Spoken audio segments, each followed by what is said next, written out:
clearly it's what everyone up here said. And those are all different categories that we're talking about. Grayson touched on it. This is one of our first tryouts where we have a combination of, our D1 athletes along with independent wrestlers. And as Grayson mentioned, the independent wrestlers will be graded certainly on a different scale because they have a ton more experience.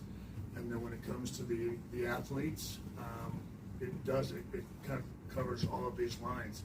What Chelsea was talking about is what everyone sort of calls that it factor. There's just something about them you can't really describe, but they've got a charisma, they've got an aura, they have something about them that sticks out, where they may not be the most athletic, they may not be the most coordinated, may not have the best footwork, but is there potential there? Is there something that, again, do they have such a striking personality that you're willing to take a risk and take a chance on that?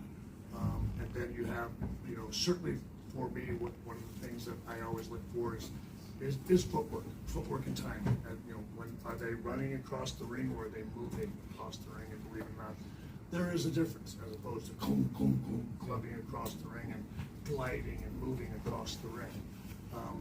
And the things that Rhea touched on, when everything's said and done, what she's talking about is respect. Respect for your teammates, respect for the other people in the locker room, respect for your coaches. And that falls into, again, coachability, but understanding your role, where you're at, and how you carry yourself.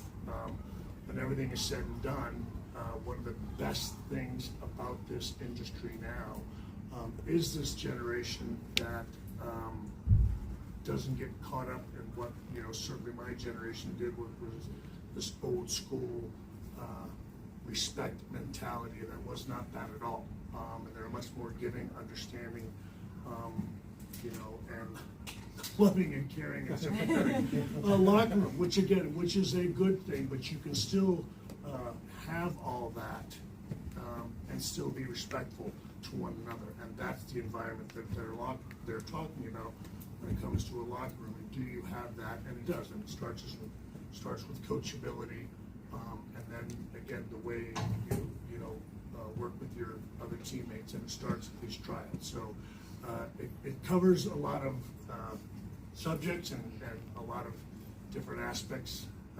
But that's why we have so many people here. That's why we have these superstars come here, because we value their advice and their feedback, and as well as the coaches and other people in production and TV behind the scenes. And all of those things go into choosing the people who make it and those that don't.